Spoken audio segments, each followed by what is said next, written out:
Hoy vamos a hablar de un tema, indicaciones de una maldición. Vamos a hablar de indicaciones. Hemos tocado algunos temas, hablado de maldición, y cuando hablamos de maldición como que nos asusta escuchar esto.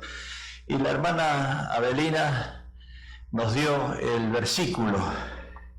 Parece que ella estuvo cuando yo preparé el mensaje en el Espíritu. Proverbios 26:2 dice: como el gorrión en su vagar y como la golondrina en su vuelo, así la maldición nunca vendrá sin causa. Nada en la vida de nosotros viene sin causa. Algo pasó en nuestros antepasados, algo pasó en nuestro presente, con miras hacia un futuro que puede ser un futuro no realmente hermoso. Salomón dice: la maldición nunca vendrá sin causa. Y tres preguntas que tenemos que hacernos nosotros es: primero, ¿cómo podemos reconocer que hay una maldición obrando en nuestra vida? ¿Cómo podemos reconocer? Segundo, ¿qué tenemos que hacer para anular una maldición y librarnos de sus consecuencias? Y tercero, ¿cómo podemos entrar en la bendición de Dios? Porque si no salimos de una cosa, no podemos entrar en la otra. Entonces, ¿qué es una maldición? Vamos a ver con la palabra de Dios. ¿Qué es una maldición? Ahora, por definición bíblica, la maldición, por definición bíblica, la maldición es el pago establecido por Dios en la vida de una persona y su descendencia como resultado de su pecado. O sea, lo repito, ¿qué es una maldición? Por definición bíblica, es el pago establecido por Dios o las consecuencias de los errores pasados establecidos por Dios en la vida de una persona y su descendencia como resultado de su pecado. Y yo le puse ahí un dibujo de un semáforo. Conocemos nosotros el semáforo.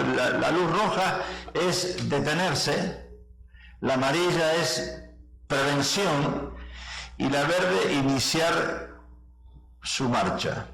Ahora, yo no sé qué habrá hecho mi abuelo, mis antepasados, mis padres, qué practicaron, no lo sé. Lo único que yo sé es que ellos no entendían o no tenían esto en su mente de que tenían que detenerse en cualquier momento. Ellos seguían avanzando sin saber. Mi pueblo perece por falta de conocimiento y quizás la ignorancia que había en ellos los llevó a cometer ciertos errores y nosotros estamos pagando esa consecuencia. ¿Y por qué decimos eso? Porque Pablo el apóstol dice: la paga del pecado es muerte, o sea, separación de Dios. La paga de los errores es separación de Dios. ¿Quién cometió el error? ¿De dónde vienen los errores? Eso es lo que nos ha separado de Dios, aunque no se conocía eso en la religión tradicional, no se predica eso en la religión tradicional de lo que es separación de Dios, y todos siempre creemos en un Dios y vamos a un Dios y le pedimos a un Dios y pensamos que Dios siempre está con nosotros, pero eso no es lo que dice la palabra de Dios. Ahora, Dios no tiene un propósito a nosotros de castigarnos, porque no es en la función de Dios de castigarnos o maldecirnos, sino que somos nosotros mismos cuando perseveramos en el error o en el pecado, acarreamos esa paga de maldición. Cualquier cosa que usted ve en la Biblia, que es la luz amarilla que Dios te envía y después la verde, para que tú cambies la manera de pensar o la manera de actuar o la manera de vivir tu vida, es una prevención. Dios nos prevé, nos avisa con anticipación de un error que nosotros podemos cometer, y a veces algunos creen que la misma página de la historia de su familia se va a repetir en ellos. Bueno, lo doy por hecho. Si mi mamá o mi papá o mi abuelo practicó ciertas cosas, yo voy a seguir haciendo lo mismo. Y también ocurre eso en las enfermedades. Acostumbramos a decir: bueno, si mi papá se murió de cáncer, yo me voy a morir de cáncer. Ahora, todos en mi familia decimos por lo general, Todos en mi familia murieron a los 40 años de edad. Y bueno, ahora yo tengo 39, me falta un año de vida. Pensamos en esas cosas. Mis 4 hermanos se divorciaron, yo soy el 5.º hermano, y si ellos 4 se divorciaron, yo me voy a divorciar. Mi padre fue infiel y a pesar de aborrecer esa actitud, tengo una relación con un hombre casado, dice esta mujer. Cada varón en mi familia ha sido alcohólico y mi hijo adolescente está bebiendo sin control. No veo progreso en mi vida espiritual, ya que he sido igual como siempre. Me han despedido de todos los empleos o las empresas donde he trabajado terminaron en quiebra. No puedo disfrutar de la vida porque siento que pronto sucederá una desgracia, y así le ocurre. O sea, tenemos eso en la mente, vivimos pensando en lo que ha ocurrido en nuestros antepasados y en lo que me va a ocurrir a mí, y entonces determino mi futuro.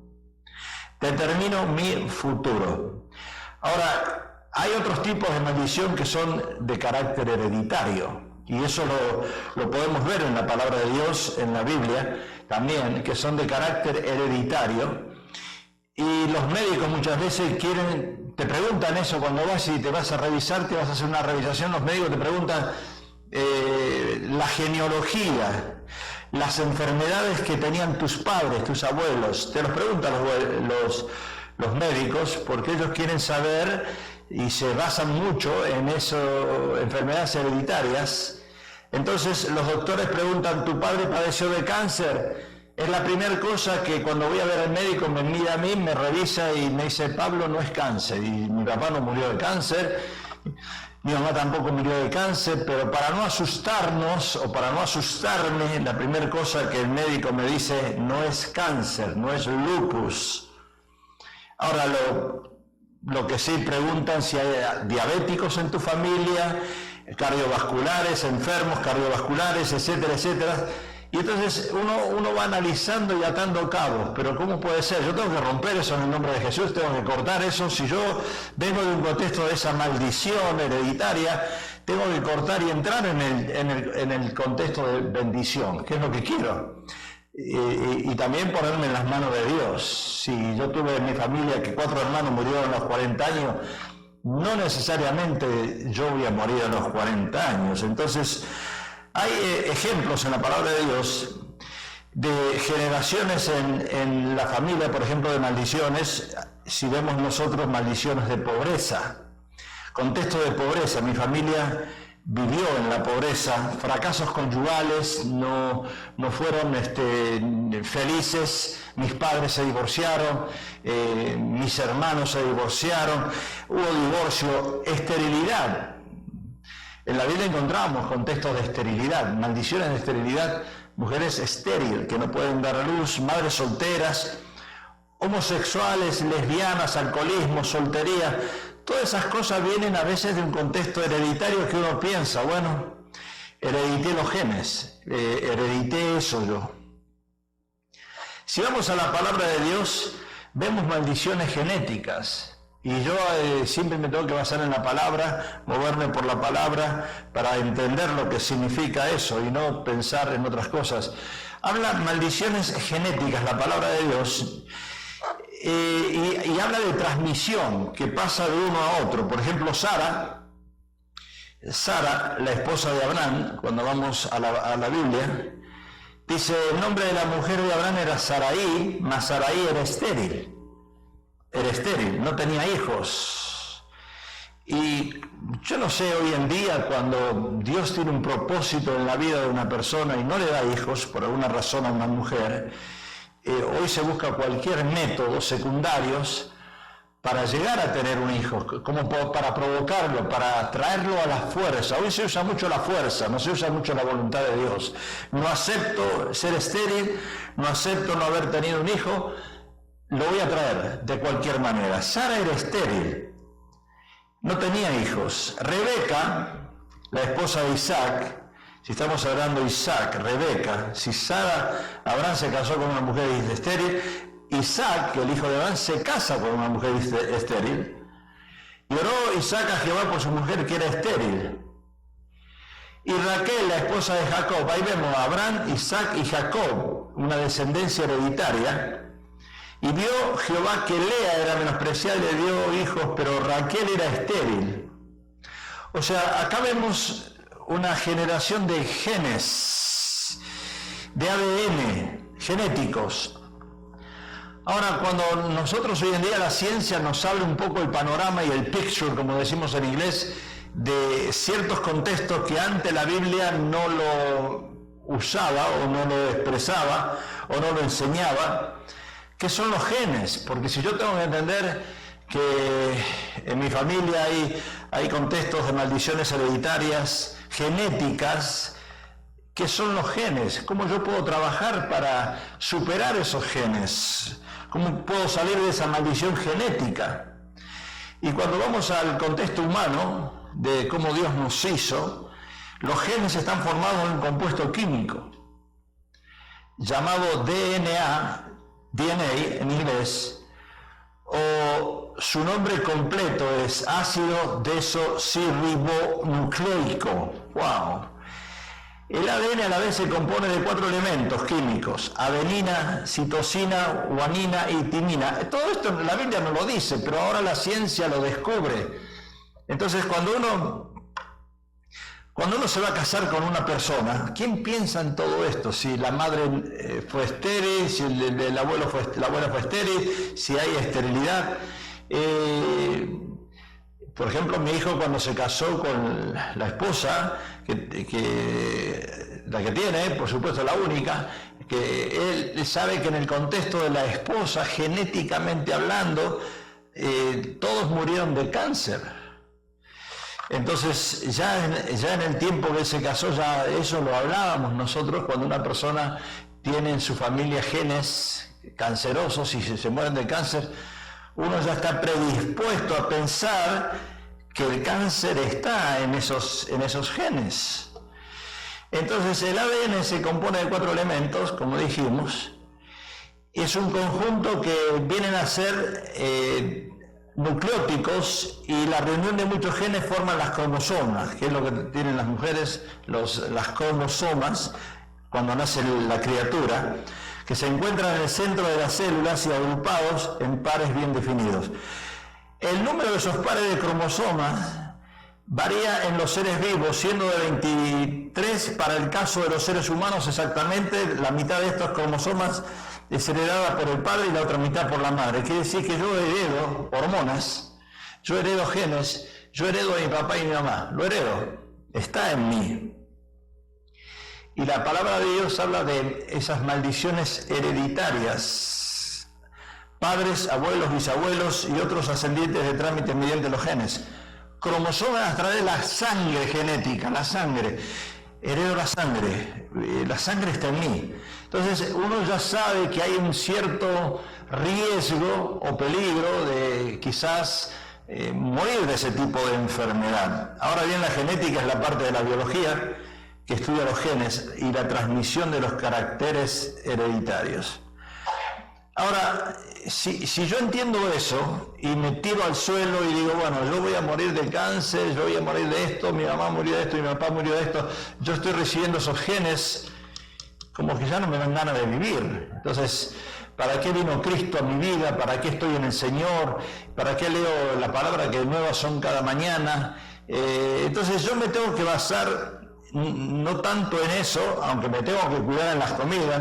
Mi nuera, la esposa de Walter, que sabe que su familia murieron todos de cáncer, ella se cuida en la comida, piensa que haciendo un régimen alimenticio el cáncer no te va a tocar. Yo no creo en eso, pero ella es lo que ella cree, porque el cáncer son células que están muertas en nuestros cuerpos, y un grito de alguien, cuando la esposa le grita al marido, el marido le sale el cáncer. Así que es mejor que la esposa no le grite al marido, porque ahí le viene el cáncer.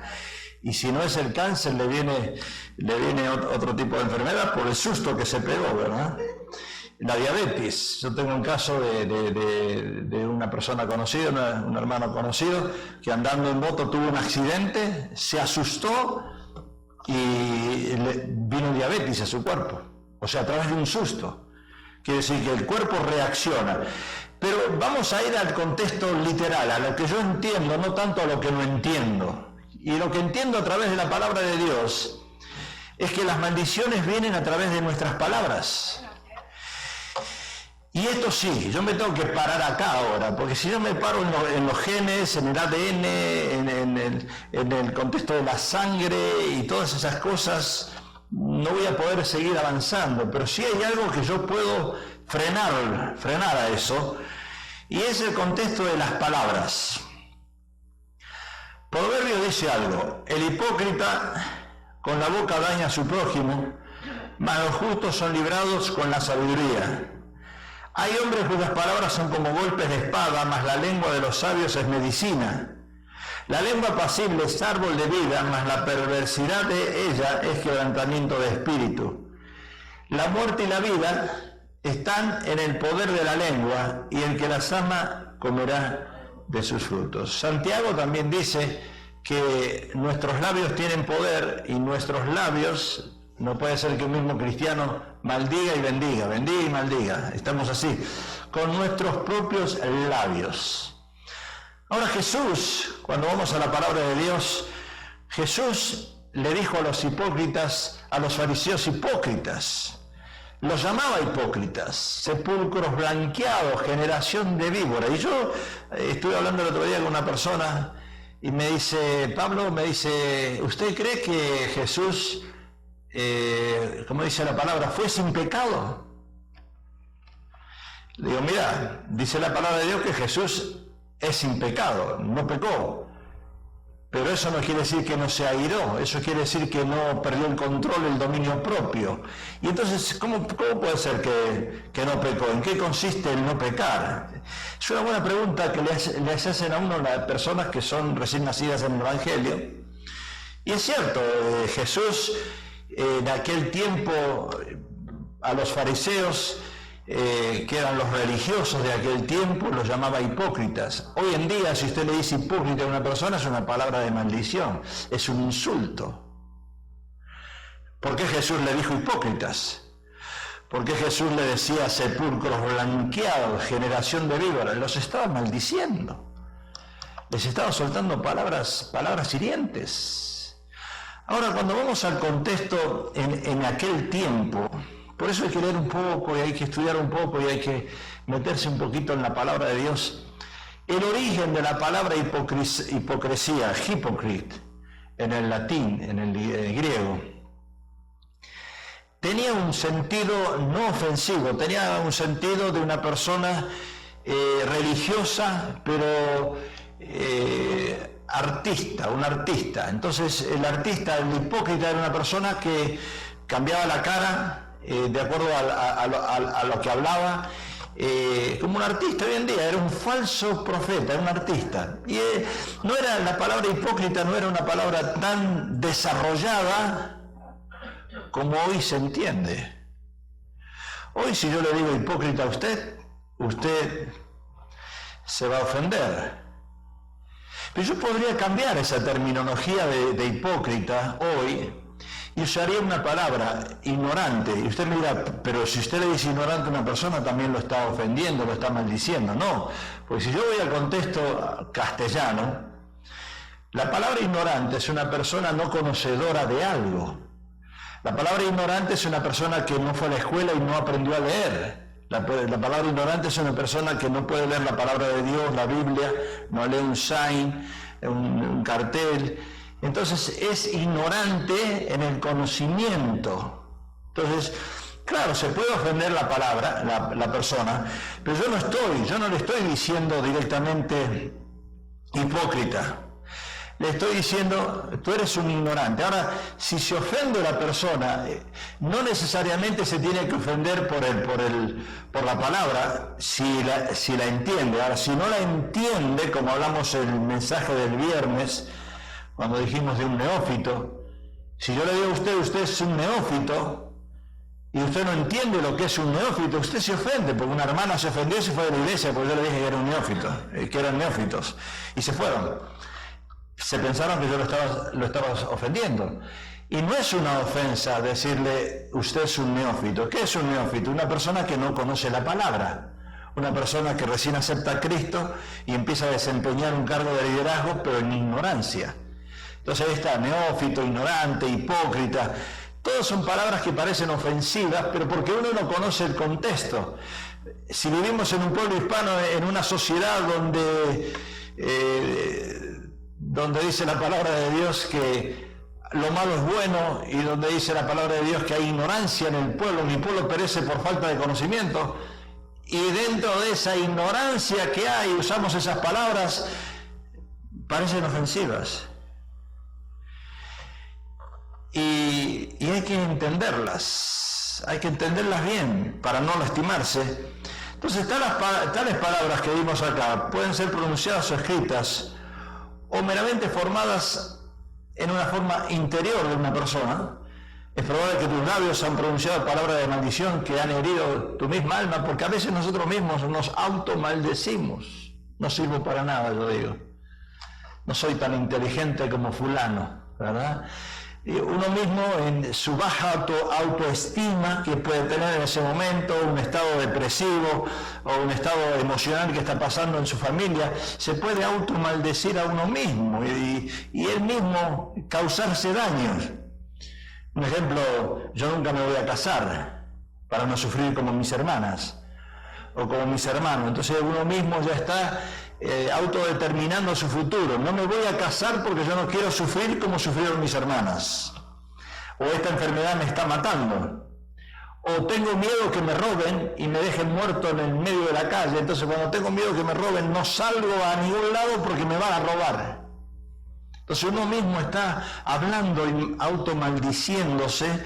Yo nací para tener hijos, yo no nací para tener hijos porque los hijos son un problema, entonces queda estéril, no tiene hijos. Es una automaldición que uno con sus palabras se está automaldiciendo, las mismas palabras. Ahora, Salomón dice algo importante, dice que siempre hay una razón para cada maldición, lo que hemos leído al principio. Como el gorrión en su vagar y como la golondrina en su vuelo, así la maldición nunca viene sin causa. Causa y efecto, es la primera cosa que te enseñan cuando vas a la universidad, cuando vas al college, cuando vas al instituto bíblico. Siempre te van a enseñar causa y efecto. ¿Por qué? ¿Qué causó esto? Este es el resultado. Cuando leemos la Biblia y estudiamos la palabra de Dios, es lo primero que tenemos que pensar. ¿Qué pasó acá? ¿Qué causa hubo acá para que haya este resultado? Causa y efecto, causa y efecto, causa y efecto. No solamente imaginarnos ciertas cosas, no solamente hacernos doctrinas nosotros de lo que estamos leyendo, sino entender qué pasó acá, por qué Sansón mató a un león, cómo lo mató, de qué la causa, cuál fue el efecto. Sansón estaba lleno del poder de Dios en ese momento y después perdió el poder de Dios, hubo una causa, un efecto. Y todo, sí, me divorcié. ¿Por qué me divorcié? Hubo una causa, una razón, causa y razón, y hubo un resultado. Por esto me divorcié, ahora estoy pagando las consecuencias. Causa y efecto, causa y efecto, causa y efecto. O sea, Salomón pone en claro que hay siempre una razón para cada maldición. Y dice, como el gorrión en su vagar, como la golondrina en su vuelo, así la maldición nunca vendrá sin causa. ¿Cómo una persona le va a poner a sus hijos malón, que significa enfermo, quelión, débil, enfermizo, orfa, testadura? Cuando nosotros tenemos hijos, ¿qué optamos? La primera cosa que optamos es buscar el nombre de mi papá o el nombre de mi mamá. Le voy a poner a mi hijo o a mi hija el nombre de mi papá, o de mi abuelo o de generaciones. Hoy se inventan nombres. Hay nombres hoy de personas que hoy se inventan. ¿De dónde los sacaron los nombres? No sé. Pero cuando nosotros vamos a ponerle el nombre a nuestros hijos, por lo general usamos contextos hereditarios, sin saber el significado de ese nombre. Si yo le pongo orfa a mi hija, le estoy diciendo testadura. Ya le estoy poniendo en el nombre un contexto de maldición.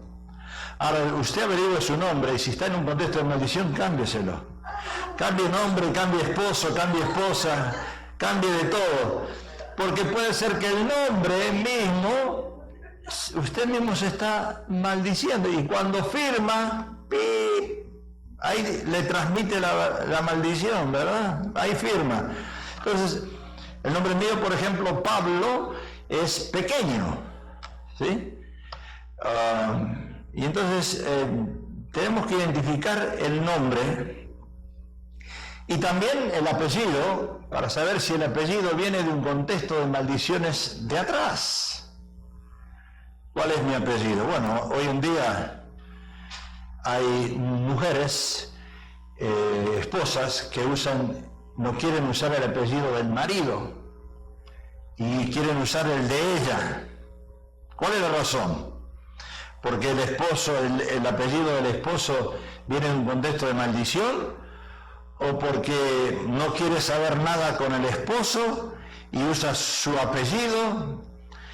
Y hay otras mujeres que dicen: yo no me quito el apellido de mi esposo, porque el apellido de mi esposo ya está registrado y es el que de ahí cobro el 41K y todas las descendencias y todo el dinero lo estoy cobrando por tener el apellido de mi esposo, que es una ventajita eso. Y no está pensando que a lo mejor el apellido del esposo viene en un contexto de maldiciones de atrás. Salomón dice: maldiciendo con golpes de espada.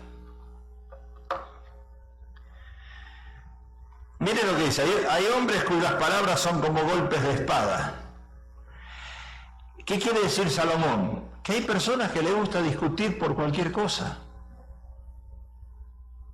Hay personas que usted saca un comentario, habla de algo y ya le están retrucando lo que está diciendo, ya está discutiendo. Hay personas que es natural, y estoy hablando de cristianos, no estoy hablando del mundo, estoy hablando de que usted no puede hablar con alguien y ahí le está contradiciendo lo que le está diciendo, lo que usted está diciendo, y está discutiendo, hasta enojado o enojada. No, no es así, esto no es, y gritando. Golpes de espada que lastiman, que hieren. Los que no llegaron el viernes se perdieron el mensaje del viernes, pero estuvo, mejor dicho, lo que compartimos el viernes estuvo muy interesante, muy interesante. Yo creo que es algo que nos enseñó a todos, y ahí dejé algunos materiales para que los repartan a los hermanos. Hermano, acuérdese que están esas hojitas para repartirle a los hermanos que no llegaron el viernes. Personas que quieren discutir por todo. Por ejemplo, la puerta no está bien cerrada. No cerraste bien la puerta. ¿Por qué no la cerraste bien? Entonces ya no es: Hani, mi amor, te olvidaste de cerrar la puerta. ¿Por qué no cerraste bien la puerta? Y la esposa le hace un cafecito con ganas y le dice: te olvidaste de ponerme azúcar. O sea, le buscan el pelo al huevo, le buscan cualquier razón, cualquier sentido. ¿Para qué? Para discutir. Y es verdad, hay personas que son difíciles de llevar,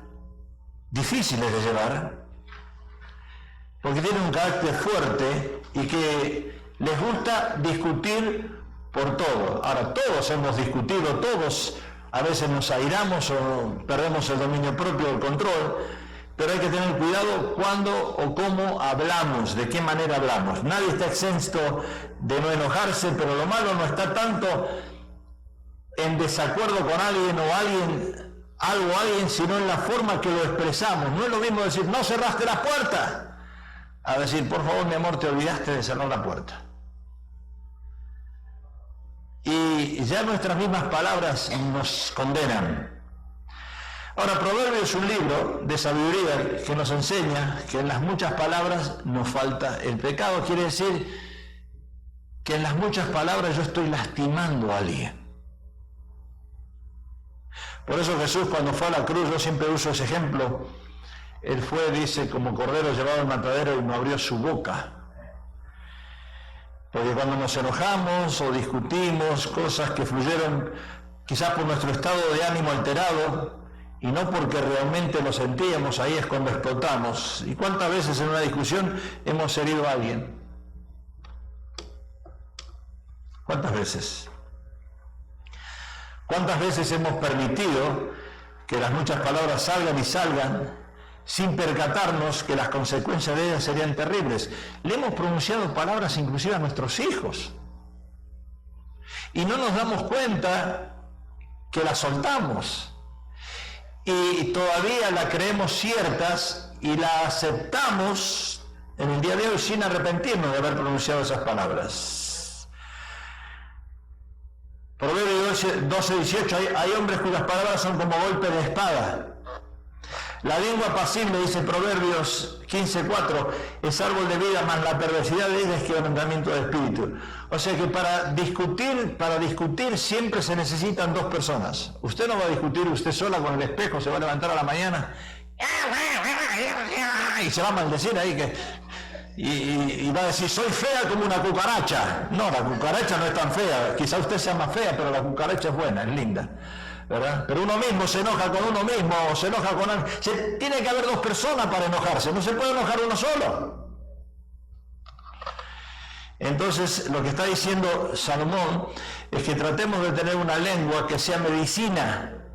Medicina para la discusión, quiere decir que si yo voy a decirle algo a la otra persona, tengo que buscar cómo sanar esa herida. Porque una persona que se provoca ira es porque está herida adentro.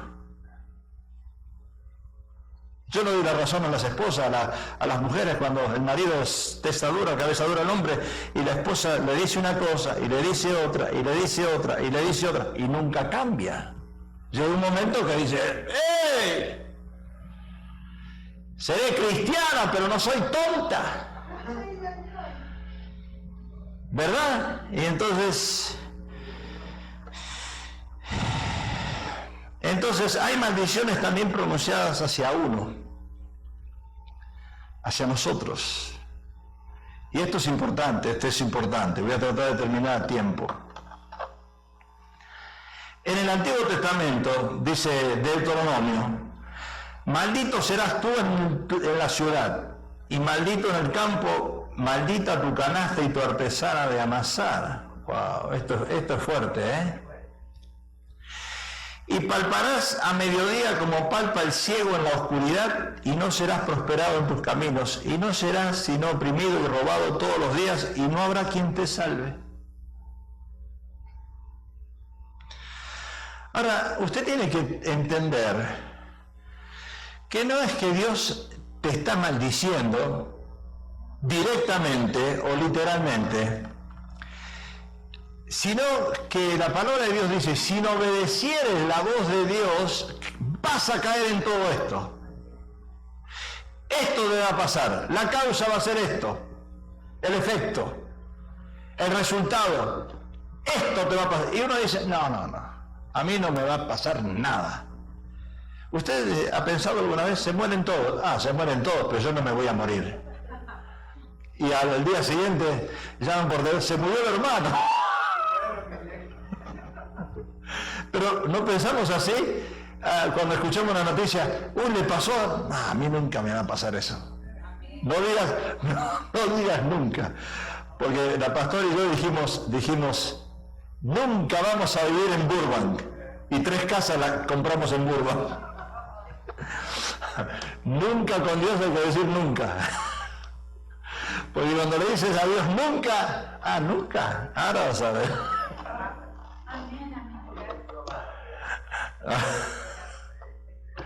Nunca me voy a casar con uno que toma, que es alcohólico. ¿Y por qué te casaste? Porque en ese momento no lo era y tenía plata, tenía dinero en casa. Nunca, no digas nunca. Entonces acá, maldito serás tú en la ciudad y maldito en el campo, maldita tu canasta y tu artesa de amasar, y palparás a mediodía como palpa el ciego en la oscuridad, y no serás prosperado en tus caminos, y no serás oprimido y robado todos los días, y no habrá quien te salve. La primera cosa que dice acá Deuteronomio, maldita tu canasta y tu artesa de amasar. ¿Qué es la artesa? Ustedes deben conocer lo que es la artesa.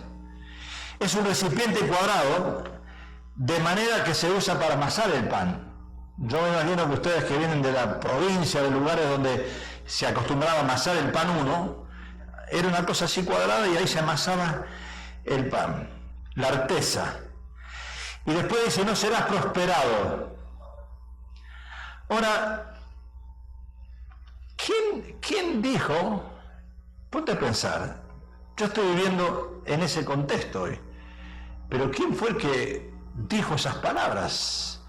Porque a veces nuestros padres sueltan palabras, abuelos, alguien, nunca vas a prosperar, serás siempre un inútil, fracasarás en todo lo que emprendas. Lo que tu mano toque nunca será para ti. Y después otra cosa, no importa en qué país trates de ir o buscar salirte de tu país e ir a otros, vas a vivir miseria. Y resulta que tú llegas a Estados Unidos, donde fluye leche y miel, y todavía eres un homeless. Mire, en este país para ser un homeless tiene que haber algo. Porque si usted va al Camino Ventura,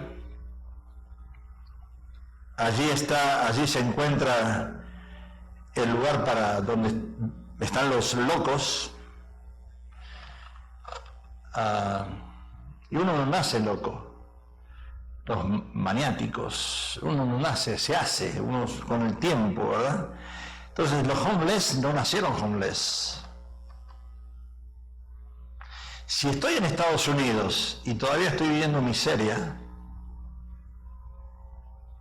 ¿qué está pasando? Si yo no tuviese un oficio en mis manos, me pongo a cortar zacate. Hay tantas cosas que yo podría hacer trabajando con las manos para no pasar miseria. Pero ¿por qué soy un homeless?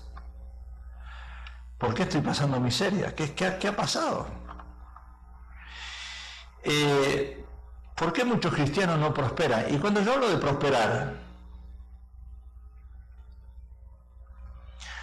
ayer fuimos con la pastora a salir un rato y a ver algunas casas para tener idea de cómo están los precios hoy en día y cómo están las situaciones en el área.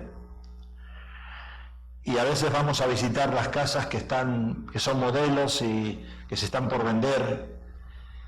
Y entramos en una ayer de curiosos nada más para ver. Y pedían $650,000. Y le preguntamos a la persona cuánto hay que dar de down payment.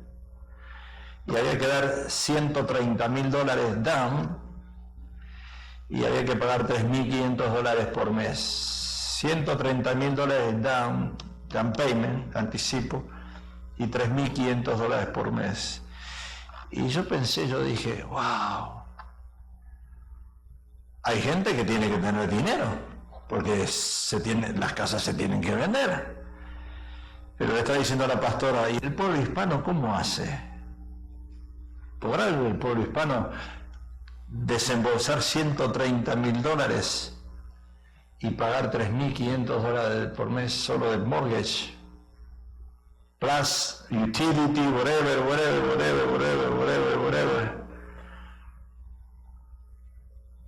Y le pregunté, ¿y cuánto se paga de property tax?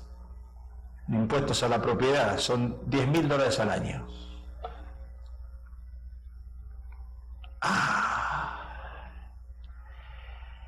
Ahora, yo no estoy hablando de ese tipo de personas. Yo estoy hablando de personas que hoy no pueden ni comer. No tienen para vestirse, no tienen para nada. ¿Por qué no prosperan? Si estuviésemos en nuestro país, podríamos decir y reconsiderar algo y decir, estoy en mi país. Pero en Estados Unidos no prosperar. ¿Por qué el dinero? Dios dice la razón, y ahora se las pongo a ustedes, quizás usted no la sabía, yo tampoco la sabía, aunque entendía siempre que era por ese contexto, pero no me imaginé que esta era la razón específica, y se lo voy a decir, mire. Porque el dinero que llegó a tus manos no lo usaste para Dios.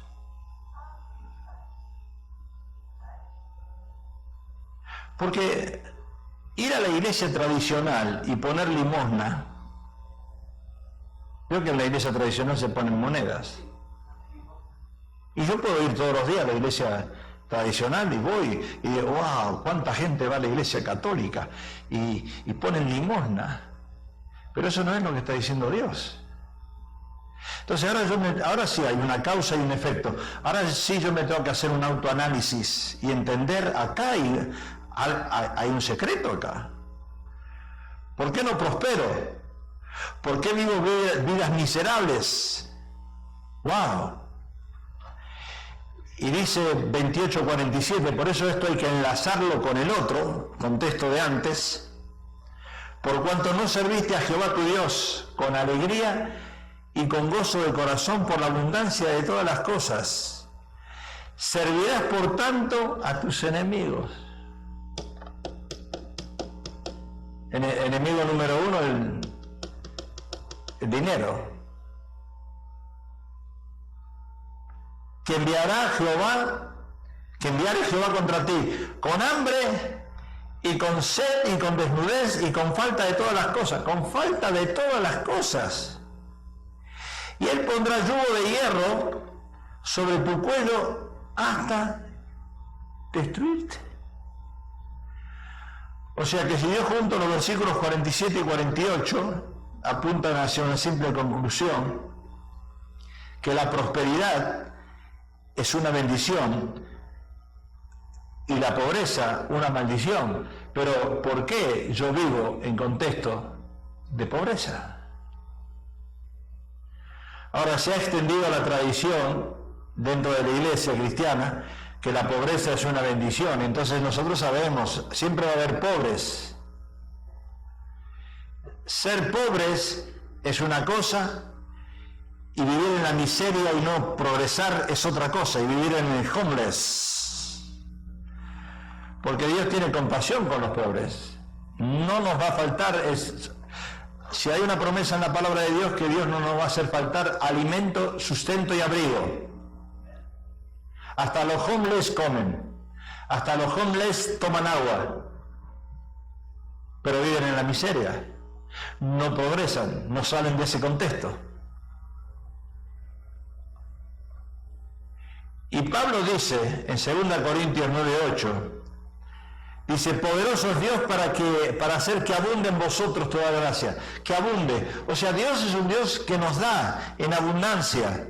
Si yo obedezco la palabra de Dios y entiendo,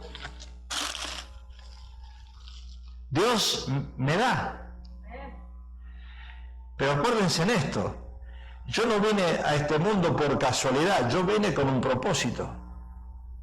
El propósito de todo ser humano es glorificar a Dios. El propósito de todo ser humano es servir a Dios. El propósito de todo ser humano, de toda creación de Dios, es usar el dinero para la gloria de Dios. Por eso Deuteronomio dice, si no obedecieres mi palabra, si no entiendes, ¿por qué eres un homeless?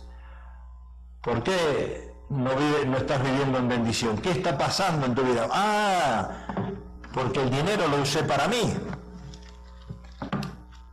porque no me importó la obra de Dios. O sea que Dios promete abundancia para sus hijos, pero ¿para qué? Si esa abundancia uno la usa para extender el reino.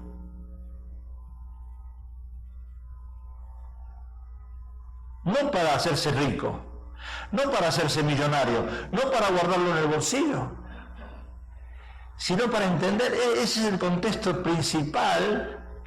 Y yo no estoy hablando de esos ricos o de esos artistas millonarios que dan a la iglesia para evadir impuestos.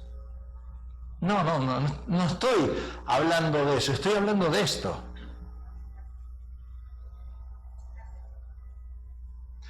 Estoy hablando de lo que hay en el corazón de una persona. Entonces Dios empieza, acuérdense que Dios mira esto, Dios no mira esto en lo externo, dice la palabra, Dios mira esto, lo interno. Entonces Él dice, wow, voy a jugar al loto, pero se tiene que jugar al loto, ni a esto ni a otra.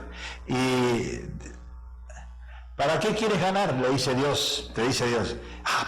Para viajar, para comprarme casas, para, no sé, para disfrutar de la vida. Y le dice, nunca le vas a pegar al loto. No vas a acertar nunca. Aparte que no se debe jugar, aparte, pero no vas a acertar. ¿Y por qué? Porque estás pensando para ti, no para extender el reino. ¡Wow! Entonces, dame los números.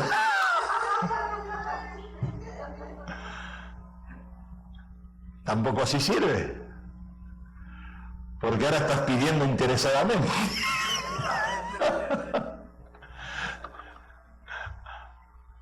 No sirve. Entonces, Jesús revela la motivación. Y miren, esto es lo que decía Pablo antes. Miren lo que dice Jesús. Porque he descendido del cielo no para hacer mi voluntad, sino la voluntad del que me envió.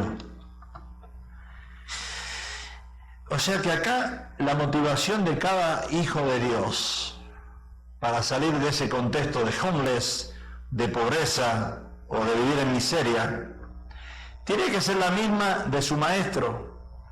¿Cuál fue la motivación de Jesús? Hacer la voluntad de Dios. O sea, es de esta perspectiva que se define entonces la pobreza y la abundancia. Dios no nos proporciona abundancia para que lo despilfarremos, para que lo disfrutemos, para que gocemos de la vida.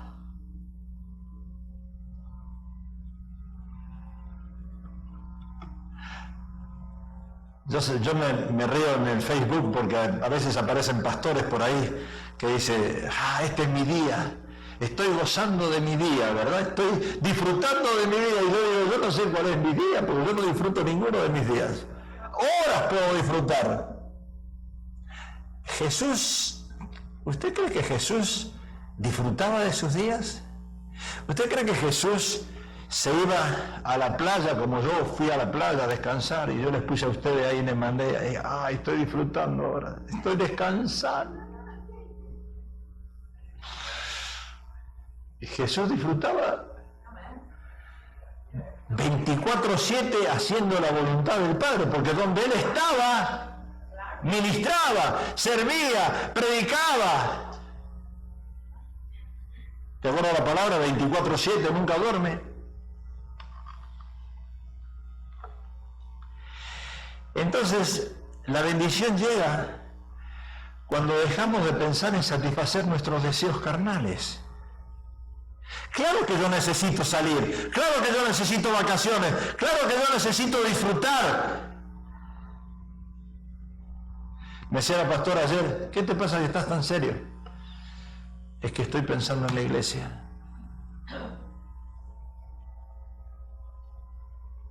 Es que me preocupa la condición de la gente en la iglesia.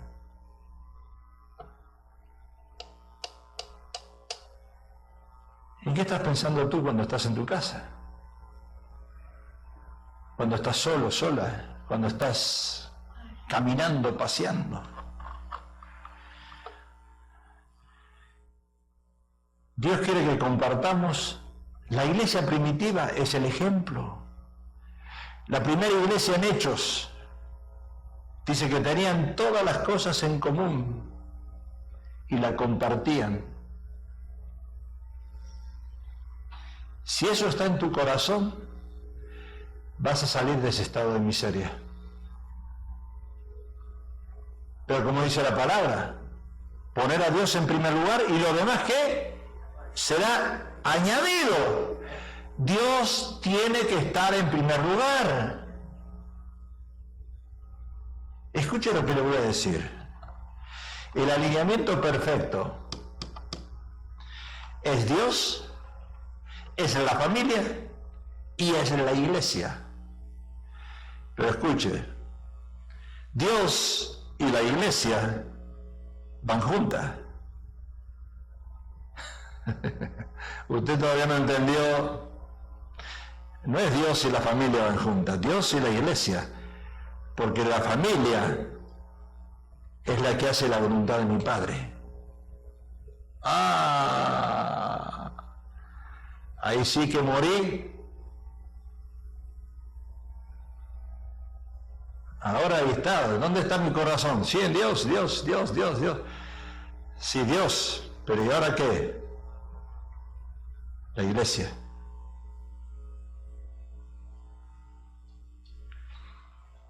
Hasta que muchos no entiendan ese principio, van a seguir siendo homeless. Jesús nos redime de la maldición de la ley. Y a veces algunos no quieren soltar el peso de la maldición porque entienden erróneamente lo que la Biblia dice respecto al tema de la maldición en el Antiguo Testamento. Y hay creyentes que no logran entender que nuestro Señor vino para redimir la pesada carga puesta por esa ley mosaica, para que yo no viva en maldición, para que yo viva en bendición, para que mis manos abiertas reciban del cielo recompensa, para que yo haga así y extienda el reino.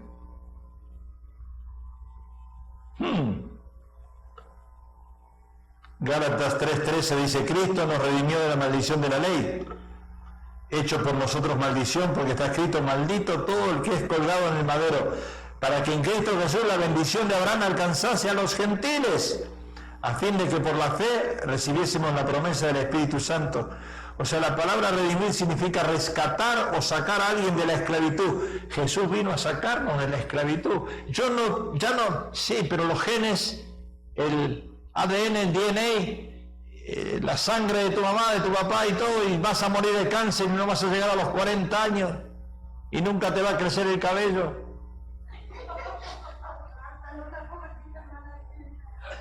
Ponte peluca, tráete un gorro. ¿Qué pasó? ¿Qué pasó? Reprende eso y vente el menudo. Échalo fuera en el nombre de Jesús.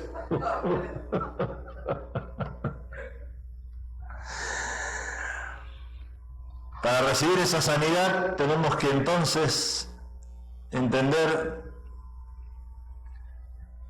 yo quiero decidir por ir por las bendiciones. Mire, en primer lugar, soltemos palabras. Yo le decía a la pastora, cuando estábamos viendo esta casa, digo, gracias a Dios que Dios no nos soltó de sus manos. Quizás hoy en día no podríamos comprar una casa así, pero Él no nos soltó.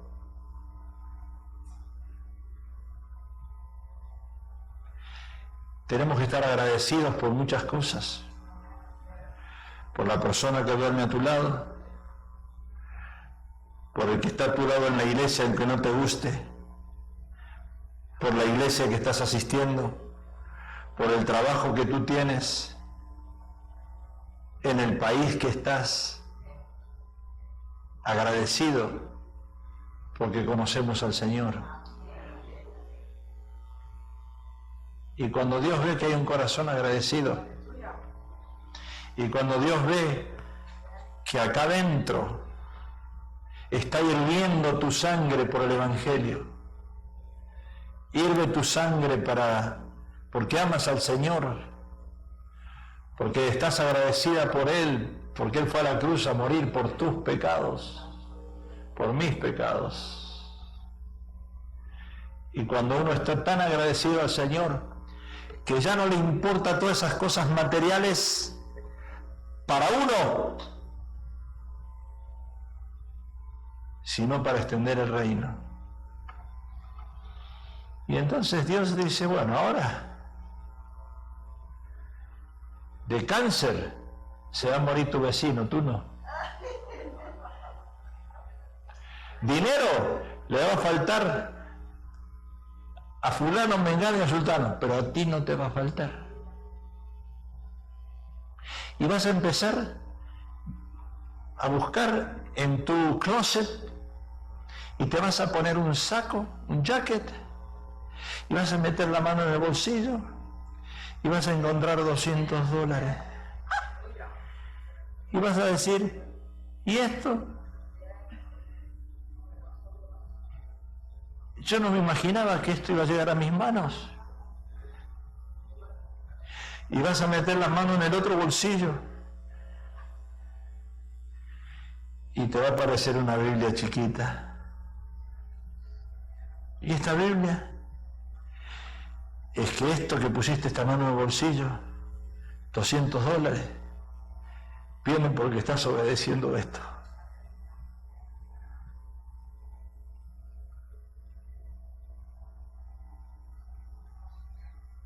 Ya está.